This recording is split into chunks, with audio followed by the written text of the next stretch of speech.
Urban sprawl is bad, which you'll know if you watch one of the many urban planning YouTube channels these days. Sprawl is difficult to build infrastructure for, hard to serve with transit, and just often very generic and isolating. But as it turns out, there's actually a form of sprawl that is far worse for cities and their transportation systems than your garden variety suburban homes and strip malls. So how can we soften sprawl so that transit can still work well, and what is this terrible form of sprawl that makes transit working well so difficult? Let's talk about it.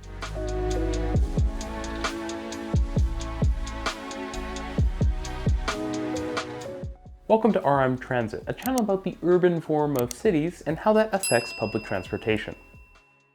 Everyone knows urban sprawl is not great, except for maybe Frank Lloyd Wright. It's not very attractive, and it's often the literal opposite of urban.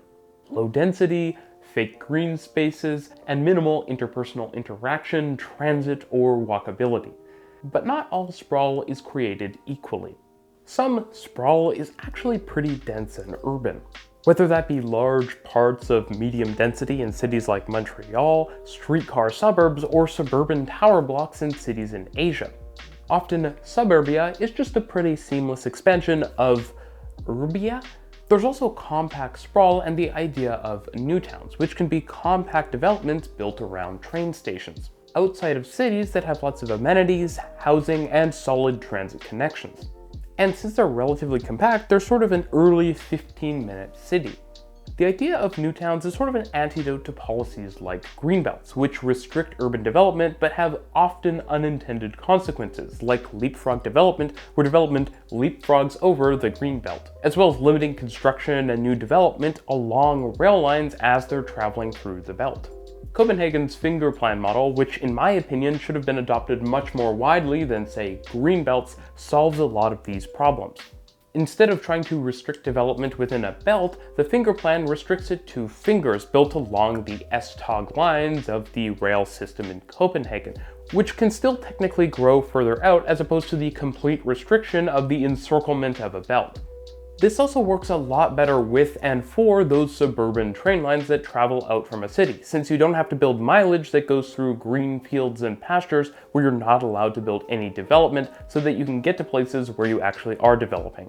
The finger plan is a good reminder that sprawl isn't necessarily always the transit-destroying monster that people think.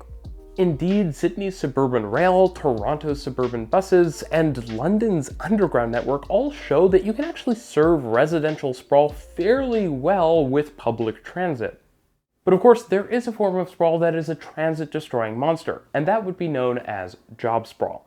When we talk about a trip, we think of origins and destinations, starting points and ending points. And even with sprawling cities, you typically have a central business district or multiple central business districts where a lot of jobs and other activity is concentrated.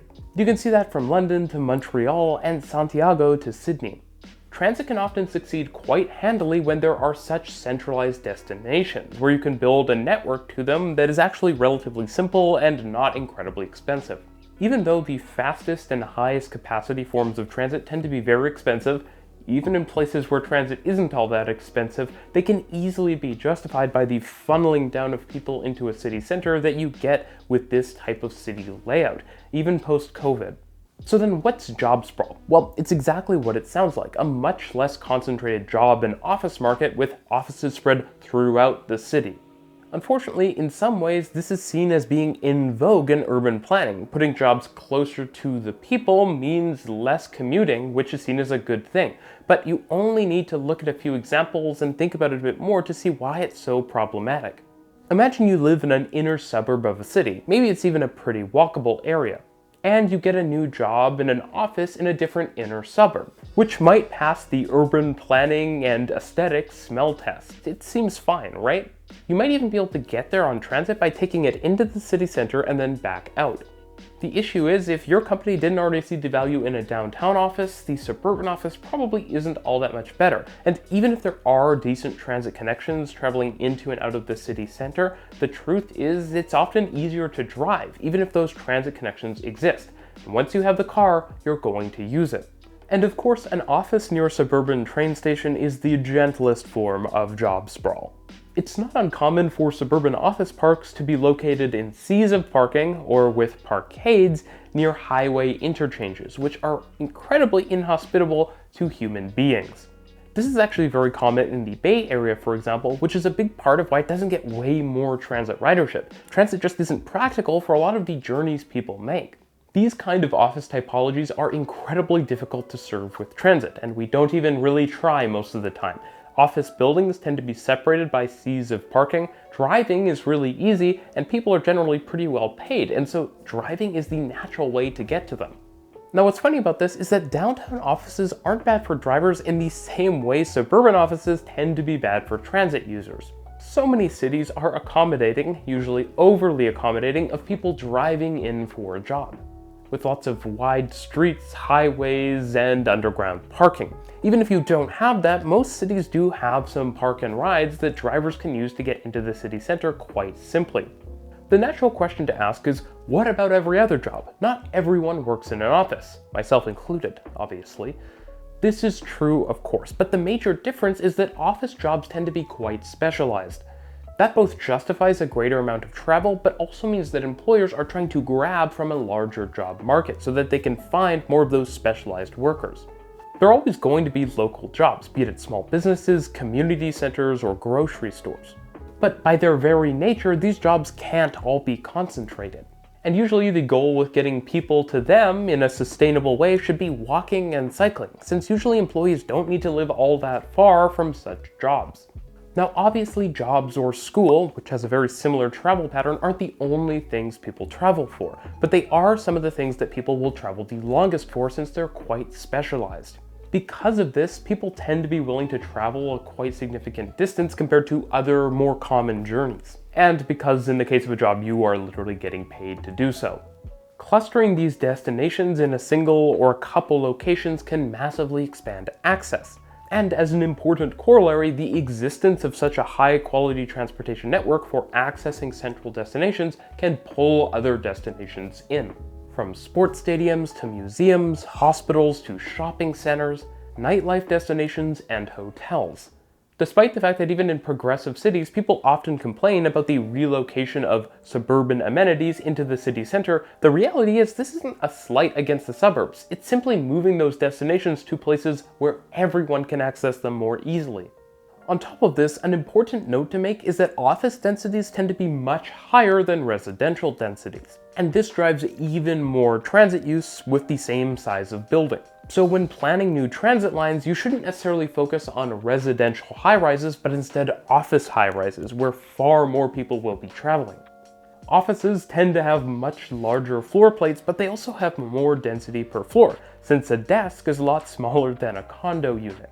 So then what's the solution? Well, obviously it's not so simple. Creating a strong downtown obviously creates a great opportunity for transit systems, but it's also great for other urban amenities, like being able to walk around. When you have a dense downtown core flanked by high-density housing, that's often the city's first walkable place. And a dense downtown surrounded by pretty dense housing is often how a lot of cities, even ones unfriendly to urbanists, can start to draw people in who don't want to drive everywhere. If jobs can't be easily located downtown, they should at least be near a transit stop or station, with bigger job centers justifying more and more transit. In some German cities like Stuttgart or Berlin, major factories often have their own train station, often even car factories. And concentrating industry can often make at least some form of bus service viable. In fact, Brampton Transit near the city of Toronto actually has gotten a lot of its ridership over the years by doing a very good job serving logistics and business parks. Of course, sometimes cities want to open up a lot more office space in a location that's more affordable than the city center. And this is where the Canary Wharfs and La Défenses of the world come in. New central business districts can be built, often adjacent to the city center where land is less expensive and transport links are still really good. Before you say it, of course, most of the world's great cities don't just have offices in the city center, and they don't just have radial transit. Indeed, from Tokyo to Sao Paulo, lots of major cities often have multiple central business districts and plenty of orbital train connections, as well as buses, of course. But the clustering of jobs, often around certain sectors, tends to be pretty universal, and the reality is hub and spoke networks are quite efficient for transportation. But for destinations which pull people from the entire region, those should be downtown.